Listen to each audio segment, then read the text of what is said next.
किस्को ने सुबह के देही इलाकों में 20 घंटे, जिले हेडक्वार्टर्स में 16 घंटे और क्वेटा शहर में 8 घंटे की लोड शेडिंग का ऐलान किया है। क्वेटा में प्रेस कॉन्फ्रेंस से खिताब करते हुए किस्को चीफ शफीक खटक ने कहा कि जुमरात की शब बम धमाकों में 220 केवी के 2 टावर्स और 4 सर्किट तबाह कर दिए गए हैं, जिसकी वजह से किस्को को तवील दौरानिये की लोड शेडिंग का शेड्यूल जारी करना पड़ा है।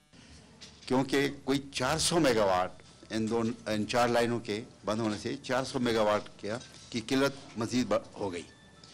456 मेगावाट पहले थी, 401 मेगावाट मजीद डिस्टर्बेंस पैदा हुई।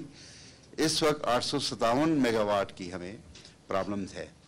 जिला बोलान के इलाके कोलपुर में बिजली के टावर्स धमाकों से तबाह होने के बाद क्वेटा शहर, शमाली और मरकजी बलूचिस्तान के तमाम इलाके तारीकी में डूब गए। किसको चीफ का कहना है कि सिक्योरिटी क्लियरेंस मिलते ही तबाहशुदा टावर्स पर मुरम्मत का काम शुरू कर दिया जाएगा।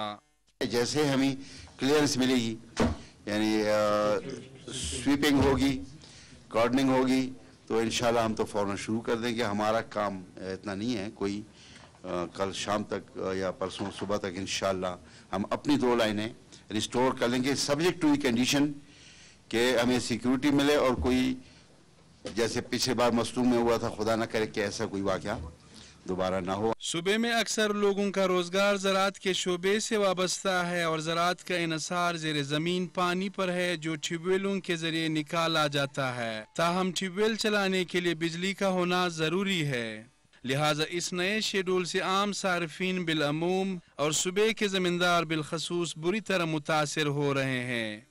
Syed Ali Shah, Dawn News, Quetta.